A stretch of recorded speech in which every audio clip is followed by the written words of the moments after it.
นิมนต์ข่าวต่อไปเลยนะท่านสาธุชนงานปริวาสกรรมอีกวัดหนึ่งที่ทางรายการตระเวนคนตระเวนทำสถานีโทรทัศน์ดีดีทีวีขอแนะนำก็คืองานปริวาสกรรมที่วัดป่าบ้านผือ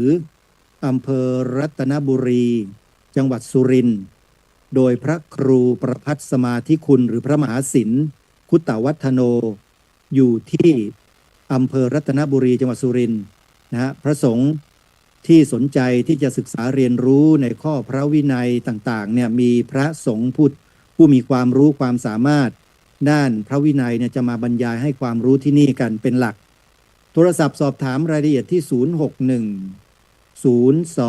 024 2688ครับก็มีข่าวประชาสัมพันธ์ให้กับทุกท่านได้รับทราบแต่เพียงเท่านี้นะโยมนะส่วนสวนป่าสามัคคีธรรมนั้นจะจัดงานเดือนธันวาคมแล้วเดี๋ยวจะแจ้งรายละเอียดให้ทราบในโอกาสต่อไปช่วงนี้เพื่อไม่ให้เป็นการเสียเวลาพบกับองค์วิทยากรประจำรายการวันนี้นะท่านอาจารย์พระครูอุดมวรานุวัฒน์มากราบนมัสการท่านพร้อมๆกันกราบนมัสการท่านอาจารย์พระครูครับครับครับผมกันวัดขอน้อมต่อพระรัตนตรัยกับคารวะพระมาเทรานุเถระทุกรูปทุกวัดด้วยความเคารพอย่างสูงยิ่งของความสุขความเจริญจงมาเกิดขึ้นมีแต่เหล่าญาติโยมสาธุชนคนดีทั้งหลายด้วยกันทุกท่านทุกคนในโอกาสนี้ครับกราบนมัสการพระอาจารย์พระครูประหลัดโรงเรียนอุบากิโตครับครับสาธุครับอาจารย์พระครูครับวันนี้ที่วัดมีกิจกรรมอะไรพิเศษไหมครับวันนี้ยังไม่มีอะไรครับก็ เตรียมการเตรียมงานอยู่เพราะว่าสารุปการสารุปโภคยังไม่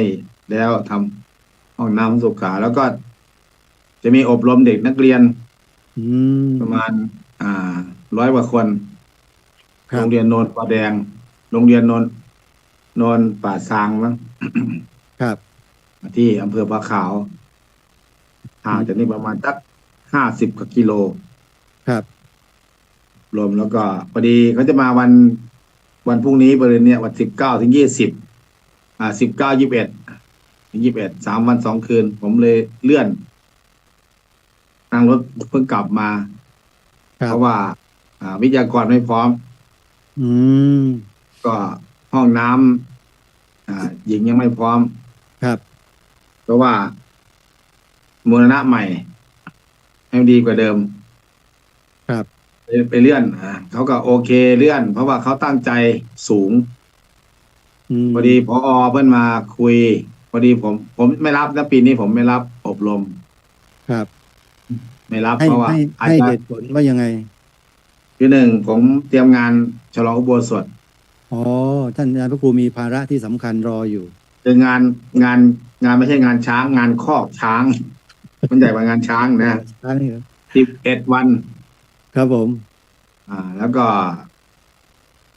ทีมงานก็จะมีนิมนต์จะเป็นภาครองภาคเลขาหนมาร่วมงานมาเทศมาอะไรต่างๆแล้วก็การที่อาจารย์พระครูปฏิเสธกิจกรรมด้านเยาวชนในช่วงนี้ไม่ได้หมายความว่าไม่ให้ความสำคัญไม่ใช่นะยังไม่ใช่ไม่ให้ความสำคัญเพราะว่า1เราต้องมีความพร้อมก่อนอะไรก็แล้วแต่ถ้าเกิดไม่พร้อมนักกีฬานักบอลนักมวยต่างๆถ้าไม่พร้อมเนี่ยมันขึ้นเวทีแล้วไม่ได้แพ้อย่างเดียวแพ้อย่างเดียวแล้วก็เด็กเข้ามาแล้วต้องได้ความรู้กลับไป3 วัน 2 คืนต้องเกิดความเปลี่ยนแปลงได้ประโยชน์สูงสุดแล้วก็ทั้งระบบโรงเรียนแล้วก็ผมก็เลยว่าเพิ่มอีกอันหนึ่งเวลานักเรียนเวลาครูเข้ามาอบรมนึกถึงว่านักเรียน100 ลูกหรือว่า100 คน200ครูเท่าไหร่ครู10 20คุณครูก็ต้องแต่งชุดขาวปฏิบัติกินข้าวเหมือนเด็กแต่งตัวเหมือนเด็กฉันข้าวเหมือนพระฉันข้าวในบาตรโยมก็ต้องใช้กะละมังใช้ถาดหลุมภาชนะเดียวไม่ใช่ว่าพระอบรมนักเรียนกินข้าวแต่ครูเล่นโทรศัพท์เนี่ยไม่ได้นะผมด่าเลยนะครับตัวอย่างที่ดีมีค่าคำสอนโบราณครับว่าครับตัวอย่างไม่ดีว่าครูว่าส่งการคนไปส่งที่ห้องมีห้องอยู่มีสำนักงานอาจารย์มีห้องคอมอยู่จะไปทำให้เด็กเห็นผมก็เลยได้หรอกผมก็เลยมีข้อหลายปีที่ผมเอาเก็บตกมาพอดีโรงเรียนเนี้ยครูบอก ผอมาเองอะ อืมโยมจะปฏิบัติโยมจะแต่งชุดขาวแล้วปฏิบัติกินกินอยู่เหมือนเด็กครับผมเลยรับไงผมรับไงทำวัน2 คืนปกอืมติผมไม่ปฏิเสธแล้วครับครับแต่เมื่อครูเขาเมื่อครูผอใหม่เขาผู้หญิงด้วยแล้วผอใหม่เขาตั้งใจครับเมื่อตั้งใจแล้วเขาจะไปปรับโรงเรียนอย่างนั้นปรับโรงเรียนอย่างนี้ที่เราเสนอไปเนี่ยเขาจะปรับครับโรงเรียนต้องผมว่าต้องมี5 บ.1บริเวณโรงเรียนต้องสะอาด ครับบริวารก็คือตั้งครูรองผออือฮึครูน้อยครูอะไรต่างๆต้องมีระบบระเบียบ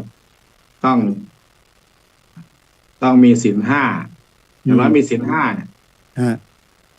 แล้วก็นักเรียนเวลาคนเข้าไปต้องยืนเพราะว่าเราเขียนในโรงเรียนว่าโรงเรียนหน้าวัดเขาเขียนว่าโรงเรียนวิถีพุทธอืมแต่วิถีพุทธแต่ทำไมเด็กไหว้พระไม่เป็นเออเออครับน่าสนใจนะเนี่ยเรื่องนี้เอาป้ายไปตักกันไหมเอาป้ายออกซะ ครับอืมประเคนน้ำยังไม่เป็นเลยเด็กจะประครับเคนน้ำเนี่ยประเคนน้ำเนี่ยจับหัวแล้วเราจะจับให้เราจับใต้ คืออ๋อมันต้องประเคนงี้เอามืออย่างงี้ต้องฝึกใหม่หมดเลยผมโอ้ผมบูรณาการใหม่เล็กๆน้อยๆผมเก็บหมดนะ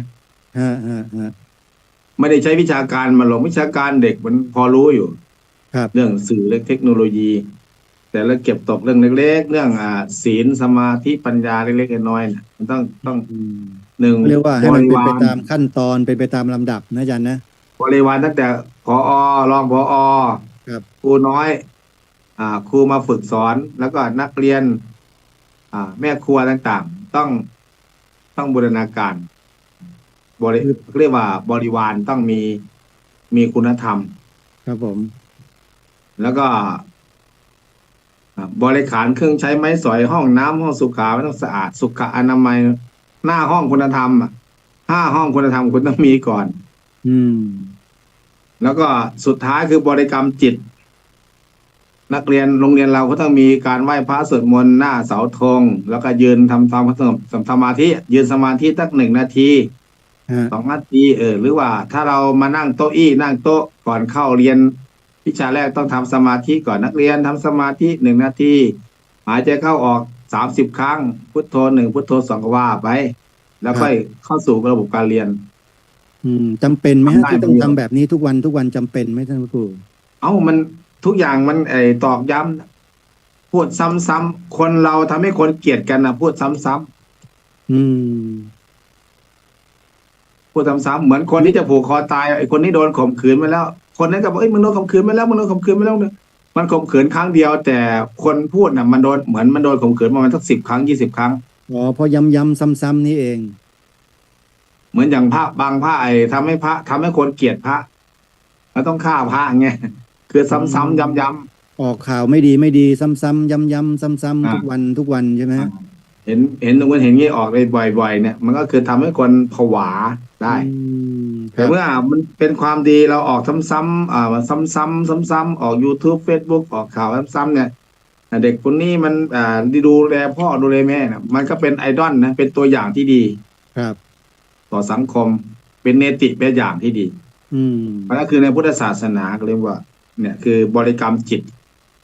เมื่อจิตครับดีแล้วเนี่ยมันก็ทุกอย่างก็ดีการเรียนก็ดีอะไรต่างการรับผิดชอบต่างๆก็ดีเพราะนั่นคือผมบอกครูต้องโรงเรียนต้องมี5 บ.ครับอะไรคะเนี่ยก็ถามวันที่1บริเวณโรงเรียนครูตั้งแต่หน้าโรงเรียนกับป้ายหรูอยู่แต่หญ้าลบไปหน่อย อืมต้องตัดครับเอาเด็กแล้วมีเด็กมก็เป็นขยายโอกาสมีม 3ด้วยไงถามว่าทำเป็นไม่ทำเป็นหมดตกแต่งสถานที่ที่อะไรสะอาดสะอ้านเราต้องสอนก็ทำต้องกวาดต้องถูเราใช้เองทำเองต่างๆมันต้องรับผิดชอบกันคห้องรับน้ำต้องสะอาดใช้แล้วต้องล้างต้องอะไรต่างอืมๆต้องย้ำบอกเหมือนกับเด็กที่มาเข้าวัดผมนะผมต้องย้ำสะอาดครับสว่างสงบมีความหมายนะอาจารย์สะอาดแปลว่ากายสะอาดไหมเสื้อผ้าอาภรณ์อือฮึกายวาจาคำพูดเราสะอาดไหม ครับ IE เมืองกูลเนี่ยเอาที่พูดกันในโรงเรียนโรงเรียนมาอยู่ร้านทำเนี่ยมีไหม IE เมืองกูลผมก็เลยบอกมันต้องก็เลยพยายามอย่าให้มี อืมแล้วก็สุดท้ายคือใจคุณสะอาดไหมใจเธอสะอาดไหมสะอาดก็คือสะอาดหมดจดคือคุณมีศีลนั่นแหละมีคุณธรรมครับสว่างคือคุณมีปัญญาไหมอืมแก้ไขปัญหาได้ไหมสงบคือจิตคุณสงบไม่ฟุ้งอ่ะครับไอ้ทุกวันนี้คือเราเห็นข่าวกันหน้าสื่อเนี่ยมันฟุ้งถือมีดถือปืนถือเด็กเปิดเทอมใหม่เด็กอาชีวะยกพวกตีกันตรงกันอาจารย์ดูข่าวเนี่ยครับมันทำไมต้องเกิดขึ้นที่ผมเข้ารายการเช้าวันนี้ก็เราพูดเรื่องประเด็นจะเข้าสู่ประเด็นนี้เรื่องงานอาจารย์เขาสามารถมาละงานบนชัมหะงานบนปริวาสงานต่างๆมันเป็นงาน แต่ผมอยากให้ผมเข้าแต่ละครั้งผมอยากให้ญาติโยมที่ฟังอยู่เนี่ยได้ฮะสาระเนื้อหาสาระและทั้งสาระธรรมะและสังคมโลกปัจจุบันหรือว่าธรรมะผมจะเป็นธรรมะร่วมสมัยครับรายการธรรมะสวัสดีหรือว่ารายการคือธรรมะร่วมสมัยผมก็ถามว่ายอมละยางราคากี่บาทแล้วไปกรีดกันน่ะอืม38เหลืออีก2 บาทครบ40เนี่ยแต่ไม่ค่อยออกทำไมอ่ะไม่รู้เป็นไรมันร้อนแล้ว น้ำไม่ค่อยมีคือว่ายอมคือ คือเราก็แนะนำยอมอย่าไปกรีดยาฆ่าหญ้าเลยกรีดยาฆ่าหญ้ามันตายหมดอืมเวลาฝนตกมาน้ำไหลลงมามันก็ไหลลืบลงไปเลยไม่เกาะไม่เกี่ยวอืมแล้วก็ต้องไปขุดหลุมร่องยางไว้ให้มันขังน้ำลงใต้ดินใต้รากสักหน่อยหนึ่งอย่างครับบางทีที่เอาไว้เอียงอย่างเงี้ยอาจารย์ครับน้ำจะไหลไหมอาจารย์ทำสวนโยนปลูกทำไมต้องเอาน้ำเข้าทำไมรดน้ำ แล้วถ้า ที่เรียนน้ำก็ไหลหนีหมดเลยฮะอาจารย์พระครูหนีเนี่ยแล้วขีดยาฆ่าหญ้าตายหมดไงก็ไม่มีที่จะกักเก็บน้ำเหลืออยู่แม้แต่นิดเดียวแล้วก็ไปหมดแล้วก็เลยใบไม้มันอยู่แล้วก็ปล่อยให้ใบไม้มันบำบัดตัวเองอืมพูดถึงหลักเศรษฐศาสตร์เรื่องของชีวภาพไงเรื่องของระบบนิเวศนิเวศชีวภาพครับครับมันต้องมีถ้าเกิดคุณอยากได้น้ำยางแต่คุณไม่ดูแลไม่เป็นครับน้ำก็ไม่มีมันไม่มียางกรีดแล้วไม่มียางน้ำหยดถ้ามีน้ำยางก็พอได้ขายกิโล38ครับมั่ง37มั่ง36มาแล้วแต่บางที่ แต่ไม่มีน้ำยางออกไม่มีน้ำยางออกราคาสูงไม่มีน้ำยางอาจารย์โอ้ปัญหาเกิดไปนะจบเลยจบเลยถ้าฝนตกไม่ตกอืแต่มฝนตกมาตึ๊บแล้วน้ำไหลลงข้างล่างหมดครับผมก็แนะนำญาติโยมหลายอย่างหนึ่งโยมไปที่เท่าไหร่20 ไร่ตี20 ไร่ยางกี่ต้นในบริเวณ20 ไร่คุณต้องยอมเสียต้นยางฝั่งละต้นแล้วเอาแมคโครใหญ่ๆมาขุดอ้อมเวลาฝนตกมาให้น้ำอยู่ในที่เราห้ามน้ำออกไปที่คนอื่นอืเหมือนฝมรั่งเขาทำกันนะ ครับนี่คือเราดูใน YouTube ด้วยแล้วก็ดูเปรียบเทียบกับต่างประเทศด้วยแล้วก็ครับที่ในหลวงรัชกาลที่ 9เพิ่นสอนไว้พลังเขาเรียกว่าธนาคารน้ำใต้ดินอืมครับฝนตก1 ชั่วโมงทำไงไม่ให้น้ำเราไหลไปที่คนอื่นอืมไม่มีวิธีเอาที่เราเมียไม่โครแล้วจกขึ้นมาครับขายดินก็ได้แต่เอาตรงนั้นเอาหินคุกหินก้อนใหญ่ๆไปใส่ให้น้ำซึมลงไปข้างล่างหรือหาขวดน้ำเปล่าๆที่เป็นขยะเอาลงไปให้น้ำซึมลงไปครับแล้วน้ำนี้จะมาหล่อเลี้ยงต้นยางเอาเองรากมันจะไปหากันเหมือนรากโพรากไทรมันก็จะมีน้ำครับรถจะมีน้ำมันก็ไปไหนไม่ได้ต้นไม้ไม่มีน้ำไม่มีอะไรมันก็ตายยืนตายเองอืมวิธีการเนี่ยผมก็แนะนำโยมเวลาคุยกัน ครันะบคือไม่ใช่ว่าเรารู้เราอบรมมาแล้วเรื่องเนี้ยตั้งแต่สมัยผมเป็นพระใหม่ๆทหารอบรมเรื่องของทำปุ๋ยนู่นนี่เนี่ยเกี่ยวกับชีวภาพมันนะไม่เกี่ยวกับสารเคมีนะ ถึงจะพูดเป็นหมื่นล้านคำแต่ไม่นำไปทำก็ไม่เกิดประโยชน์จริงไหมท่านพระครูจริงจริงเพราะนั้นต้องนำไปทำด้วยโยมอ่าไปทำแล้วก็เขาทำลายฝนตกยอมก็ผมก็ถามแบบฝนตกนี้ยอมอย่าทำลายอยู่บ้านซื้อข้างบ้านก็มีปลูกสวนครัวรั้วกินได้ตัวไม่ต้องไปซื้อ ครับ ข่าตะไคร้ก็ปลูกได้ มันเป็นสมุนไพรนะโยมนะครับเราก็ไม่ค่อยซื้อเนื้อซื้อปลาอย่างเดียวพอแล้วถ้าเกิดเราไม่มีนั่นคือเราอันไหนดีผมก็ไปดูไงผ ผมก็ไปดูตามไปดูด้วย อืม วันนี้ก็ดีก็โอเคนั่นคือวิถีในโรงเรียนผมก็เข้าไปเวลาเข้าไปโรงเรียนผมก็ดูมันต้องผมดูข่าว2 ทุ่มองค์สมเด็จพระเทพนะเรียกกันสั้นๆเรียกง่ายๆที่เราเคารพนับถือท่านเพื่อนมีอะไรนะสวนครัวรั้วกินได้ สวนครัวรั้วโรงเรียนกินได้ ครับ เลี้ยงไก่เลี้ยงปลาเลี้ยงโน่นนี่ทหารพันดีตำรวจพันดี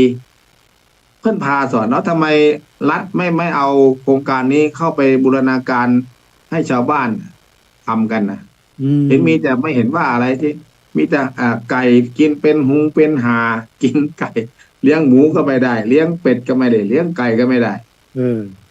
ให้แต่ฟาร์มเลี้ยงไปซื้อเอาอย่างเดียวแล้วโยมก็ไม่มีตังค์ซื้อ ครับ สมัยโบราณเราอย่างอาจารย์ก็เกิดยุคก่อนผมก็เกิดยุคสมัยก่อน มันก็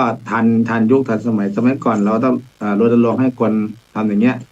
มันก็เมื่อสังคมสิ่งแวดล้อมมันจะมีน้ำท่วมน้ำแรงน้ำอะไรต่างๆเศรษฐกิจดีคนไทยก็อยู่ได้กับสังคมนี้มีข้าวกิน ครับ มีผักกิน เงินไม่มีก็ไม่ตาย ครับ ทุกวันนี้มันยิ่งดีใหญ่เพราะวันนี้ตัวช่วยพลังงานแสงอาทิตย์เห็นไหมอาจารย์ก็ยังได้ใช้ ครับ สักแผ่น2 แผ่นนะว่าที่นอนนาเงี้ยมันก็จะมีแสงสว่าง ไม่ต้องใต้ตะเกียง ครับ แบตเตอรี่เก่าๆก็มาพอใช้ได้คือมันบูรณะอันนี้มันไม่ช่วยสังคม คือสังคมมันอยู่ได้ไงมันสงบ แต่ผมก็เลยพูดว่าวันนี้จะพูดเรื่องสังคมพุทธศาสนาแก้ไขสังคมได้ไหมช่วยสังคมหนึ่งไหมผม เป็นประเด็นที่จะพูดคุยวันนี้ใช่ไหมฮะ ก่อนผมเข้ามาทำไมผมเข้าช้าอาจารย์ชาลีโทรตาม ผมคุยกับด็อกเตอร์เขาจะจบด็อกเตอร์มันมากับด็อกเตอร์วัดผมเนี่ยด็อกเตอร์เจน ครับ เขาเรียนพุทธศาสตร์บ้างเรียนรัฐศาสตร์การเมืองการปกครองปริญญาเอกกำลังจะสอบการสอบปากเปล่าบ้างนู่นนี่นั่นท่องหนังสือกันแบบ ครับ โอ้ผมก็เลยว่าทักทายผมก็เดินเลาะวัดกันเลยทักทายบอกก็มาเรียนด้วยกัน2 องค์แล้วจบด็อกเตอร์ปีนี้แหละ ครับ ผมว่าโอ้จะเรียนแล้วจะพากันศึกเด้อทำไมอาจารย์องค์พระที่มีความรู้หายากที่อยู่เนี่ยไม่ค่อยรู้เท่าไหร่หรอก ที่มีความรู้อย่างพวกคุณน่ะทำเอกสารเป็นทำหนังสือเป็นกล้าพูดกล้าทำกล้าอะไรต่างๆเนี่ย ความสามารถมีเยอะ นี่เยอะแยะ แต่คุณจะคุณไม่ศึกมันก็เลยว่า ผมก็เลยคุยกันว่าพระที่เขาศึก เพราะว่าเขาไม่มีงานทำไม่มีอะไรจะทำเพราะพวกเราผู้ใหญ่ไม่ให้งานทำ ครับ นั่นคือมันได้งานศาสนาเนี่ยมันมีงานทำเยอะแต่ไม่มีเงินนะถ้าคุณหวังเงินก็คือไม่มี ครับ ถ้าไม่หวังเงินในฐานะคุณห่มผ้าเหลืองมาเรียนตั้งแต่ป.ตรีป.โทป.เอกถือว่าบุญคุณพระศาสนานะ จะไปมุ่งหวังเหมือนกับคนที่อยู่ทางโลกไม่ได้ใช่ไหมครับ พุทธศาสนาคุณไม่อย่าหวังรวย ถ้าหวังจะช่วยพระศาสนาบอกมันไม่มีอะไรทำอาจารย์มินนีอยู่ เยอะแยะ อะไรที่ขาดไปอย่างมจรมหามกุฏเนี่ยเขาอาจจะเต็มแล้ว ครับ แต่ผมก็เลยว่าคุณรู้ไหมปัญหาสังคมที่เกิดขึ้นที่ออกข่าวรายวันเนี่ยพุทธศาสนาช่วยได้ไหมเนี่ยช่วยได้ แต่พระผู้หลักผู้ใหญ่ระดับสูงเนี่ยระดับปกครองต้องมองเห็นพระที่มีความสามารถอย่างเนี้ยเอาขึ้นมาทำงานเพื่อนเก่งเรื่องอะไรครับ เรื่องพูดใช่ไหมเรื่องอบรมเรื่องปกครองใช่ไหมทำไมพระองค์นี้เนี่ยถามว่าผมไม่ได้ถามว่าเปรียบเทียบเอาพระมาเอาผู้ใหญ่บ้านมาเรียงเลย10 คนเนี่ยกับจับเจ้า10 คนเลยผู้ใหญ่บ้าน10 คนกับเจ้าวาด1 รูปใครมีความสามารถต่อกัน ครับอาจารย์ว่าเจ้าวาดดีๆที่มีความรู้วุฒิปริญญาตรีกับผู้ใหญ่บ้าน10 คนพูดถึงโยมจะเชื่อใครพูดถึงเรื่องความน่าเชื่อถือใช่ไหมฮะความน่าเชื่อถือความปกครองนะคือเจ้าวาดเนี่ยมีทุกศาสตร์นะเจ้าวาดรูปเดียวเนี่ยสามารถที่จะรู้ทุกศาสตร์ปกครองก็คือมีละเป็นเจ้าวาดศึกษา ปกให้ครความรู้องปกครองพระในวัดครับพระในวัดนอกวัดปกครองโยมด้วยครับที่เราเมายาเนี่ยอืมปกครองศึกษาให้การศึกษาพระเนเผยแผ่รเผยแผ่เผยแผ่เทศน์แสดงธรรมสอ่าอนอบสารมนูปการสานูปการคือการก่อประเทสร้างศเจ้าคอาวาสรับนี่เก่งครับเนอะเป็นงานนะแล้วก็ครับศาสนาสงเคราะห์ศึกษาสงเคราะห์มีหมดอ่าเวลาน้ำท่วมไฟไหม้คนต่างๆเอาเจ้าอาวาสพระแล้วหอบสังฆทานไปครับช่วยแบบบริสุทธิ์ใจไม่หวังผลตอบแทนฮะคือเนี่ยผมก็ไล่ไปดูหลวงพี่ก็ต้องไปดูนู่นสมัยสมเด็จพระนเรศวรสมเด็จพระนเรศวรมหาราชทำไมไม่โดนฆ่าขึ้นไปบวชทันไงเพราะพิสุขาวสีมาเนี่ยสมัยก่อนใครขึ้นบวชก็คือไม่มีการฆ่ารบกันครับยึดถือกันตรงนั้นเหมือนทุกวันทหารรบกันเขาไม่มีธงการมีธงกาลบาทสีแดงๆคือพยาบาลเขาจะไม่ฆ่ากันองค์แต่ทุกวันการชาตินี้คนมายิงกันกาชาติกาชาติทุกวันนี้คนมายิงกันที่โรงพยาบาล ขอนอืมแก่นครับมันก็อาจจะเป็นบางเคสเพราะนั้นคือเนี่ยผมก็เลยเล่าให้ฟังคือสมัยก่อนแล้วก็ที่เราเด่นชัดที่เราดูรุ่นเราเนี่ยดูหนังประวัติศาสตร์หลวงพ่อธรรมโชติครับบางบางบางระจันประจัน อืมคนทั้งหมู่บ้านเขานับถือเขาอาจจะพูดมึงกูเพราะยุคนั้นครับต้องเบ็ดเสร็จเด็ดขาดครับผมไอ้นี่มึงไม่ต้องนั้นเหมือนต้องทำอย่างเขาพระเนี่ยมันยิ่งกว่าผู้ใหญ่บ้านกำนันนะอาจารย์ครับอายุก่อนหลวงพ่อเดิมหลวงพ่อเงินสมัยก่อนอยู่แถวภาคกลางปูสุขสายอภิญญาครับทุกคนเคารพหมดยิ่งมาทางอีสานสายปฏิบัติที่ภาวนาเนี่ยเขายิ่งเคารพใหญ่ครับแต่ทุกวันนี้เด็กมันไม่เคารพพระ มันเกิดอะไรขึ้นนะพระครูเพราะภาพข่าวพระไม่ดีไม่งามเกิดขึ้นพระ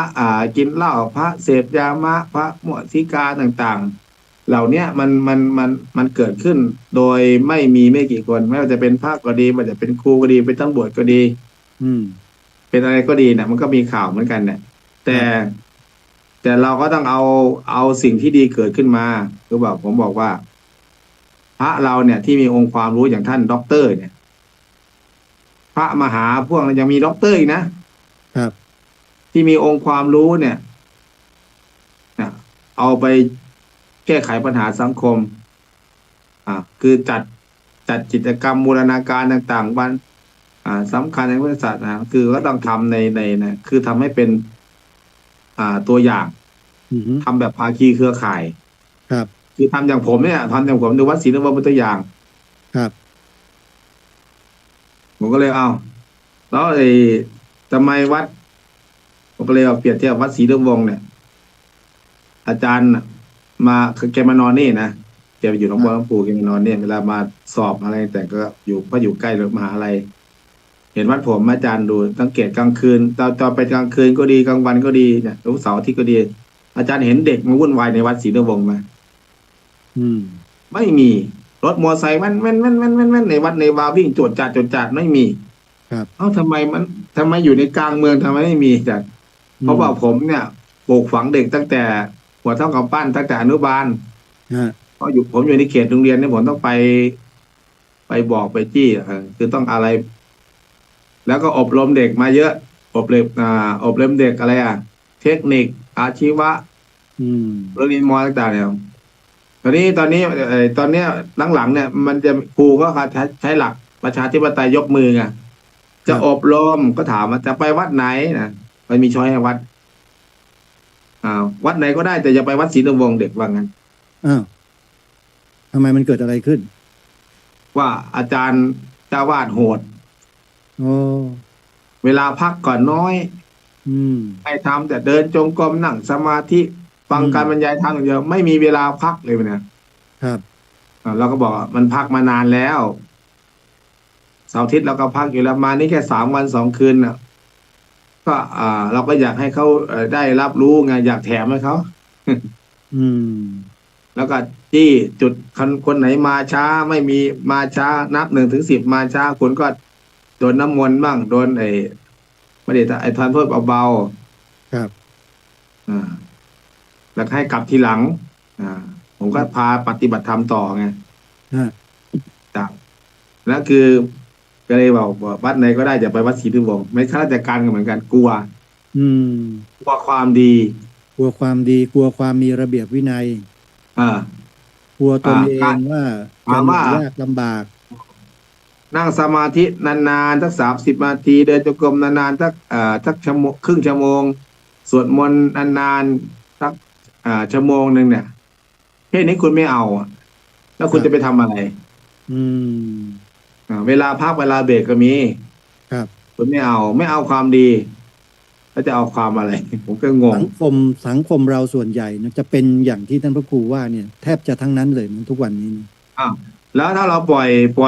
ไปใช้หลักประชาธิปไตยเสียงส่วนมากเสียงนรกอะไม่ใช่เสียงสวรรค์นะ อื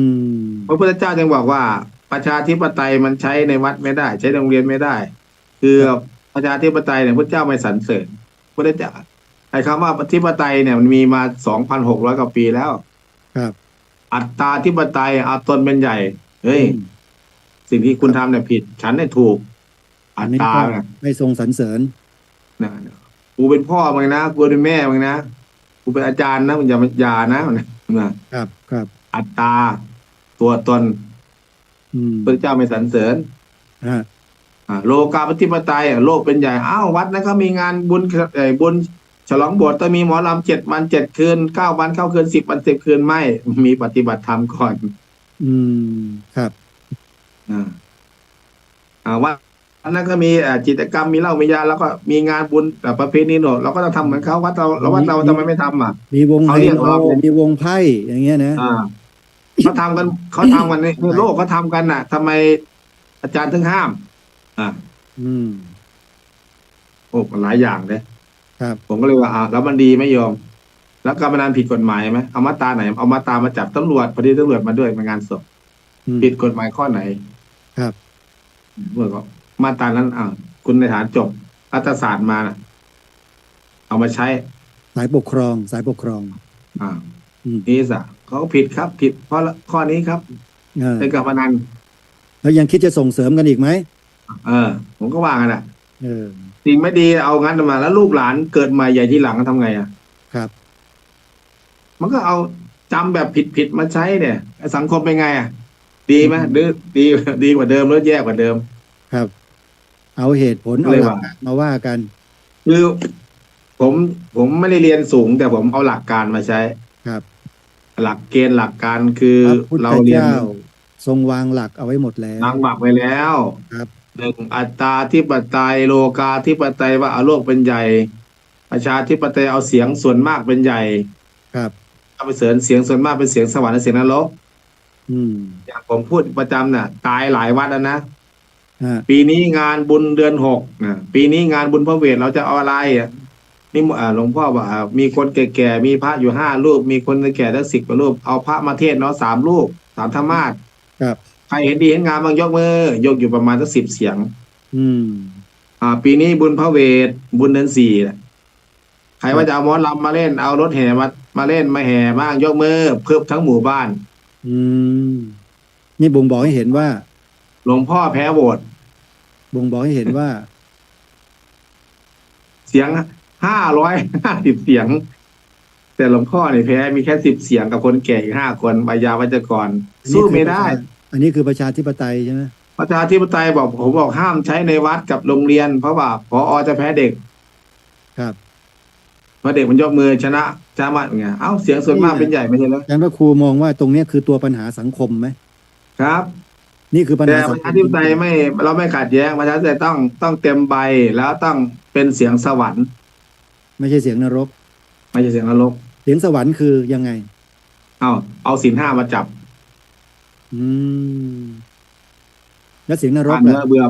งานวัดคุณมาฆ่างัวฆ่าควายฆ่าหมูมาเลี้ยงกันอืมสูบน้ำในวัดเอาปลาออกเอาปลาในสระน้ำมาคั่วกินกันเออตั้งเห็นวมากับงเหล้าตาตั้งวงเหล้าแล้วเหล้ามันก็มาเล่นการพนันสุรานารีภาชีอะไรต่างครับๆมันมีหมดใช่ไหมใช่ไหมมันถึกเออเอาถามว่าศีลข้อ 5มาจับถามเลยเอาศีลข้อ 5ถามมาจับเลยถามพวกญาติโยมที่ทำกันเนี่ยอย่างนั้นว่านี่หรือคือเหตุแห่งความสงบสุขร่มเย็นของบ้านเมือง อยู่ไม่กี่คนกัน5-6 คนกินกันแล้วก็ยังไม่รู้จะตีใครก็ตีกันเองเอา เนี่ย สามีภรรยาก็ตีกันเองเอาเรื่องเก่าๆมาพูด ครับ เพราะนั้นคือเนี่ยอิทัปปัจจยตามันต้องมาจับเลย สิ่งนี้มีสิ่งนี้ที่เกิดขึ้น ถ้าสิ่งนี้ไม่มีสิ่งนี้จะไม่เกิดขึ้น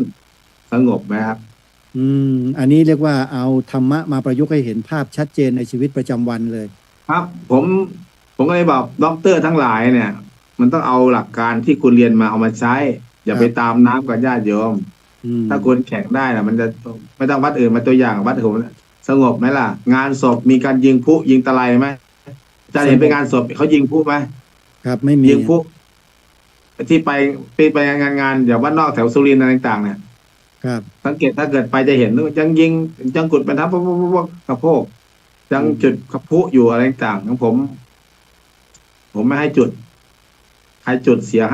5,000ผมเลยตั้งธรรมนูญวัดไง ครับ มาตราวัดเลย ใครจุดใครยิงเอาปืนมายิงเนี่ยถามตำรวจเนี่ยมาตราไหนอ่ะมีทะเบียนแล้วยิงได้ไหมนอกวัดนอกบ้านอ่ะ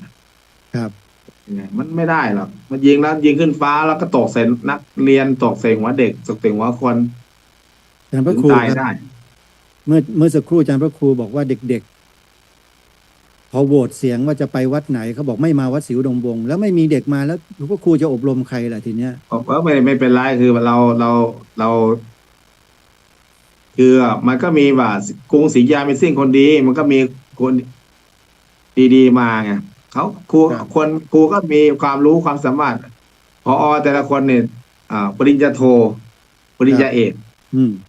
เขารู้ว่าอันไหนดีอันไหนไม่ดี อันนี้ของจริงของแท้ว่านี่ของแท้ก็มาของแท้นะคือได้ประโยชน์ไงคือบางคนก็คือไม่เอาประโยชน์เอาเพศว่าเอาเด็กมาแล้วก็ไปเด็กมาแล้วก็เอาเด็กมาให้พระอบรมแล้วครูก็ไปหากินเหล้ากินยากันร้านอาหาร ไอ้แบบนี้จะทำยังไง ทำไมผมรู้เพราะว่าในเครือข่ายวังสะพุงเนี่ยผู้ภัยก็เป็นของผม ครับ นักเรียนอะไรก็เป็นของผมหมด ครับ ผมก็ ตากว้างไกลว่างั้นเนี่ย สายตาเหมือนสับปะรดอ่ะ จะไปกินร้านไหนล่ะไปเจอลูกศิษย์ผมอีกที่ฟังฐานนี้วิทยุอาจารย์ลงครูมาจากวัดอาจารย์หรือเปล่า เห็นนั่งกินเบียร์กันอยู่ นี่สมมุตินะฮะสมมุตินะครับ สมมุติว่าถ้าอาจารย์พระครูอุดมได้ขึ้นเป็นเจ้าคณะจังหวัดเลยเนี่ยนะผมว่าพระนี่จะเหลืออยู่สักกี่รูปก็ไม่รู้เนี่ย กลัวผม คือไม่ใช่กลัวอาจารย์ แต่กลัวความดีมั้ง กลัวความดีก็เลยหนีไปอยู่จังหวัดอื่น กลัวตนเองจะดีหรือเปล่า นั่นคือเรามันต้องความดีต้องเหน็ดเหนื่อยเมื่อยล้า เด็ดเดียวอาจารย์เด็ดเดียวไงต้องเด็ดเดียว อย่างอาจารย์เห็นว่าผมทำงานผมไปช่วยงานน่ะ ผมไปทำงานวัดอาจารย์ไตรสิกขาไหมคนเป็นหลักพันผมทำจริงไหมข้อประคองให้งานมันไปจริง อันนี้คือเชิงประจักษ์ชัดเจนไม่ต้องไปพูดทุกคนเห็นอยู่แล้ว ประธานนาดูลผมก็ อนุวัฒน์เนี่ยเป็นบุคคลที่ทำงานจริงๆแล้วทำให้เห็นด้วยทำให้ดู อยู่เห็น นี่แหละ อยู่เห็นมีข้าวคำสอนบางทีผมไม่ต้องพูดหรอกทำไม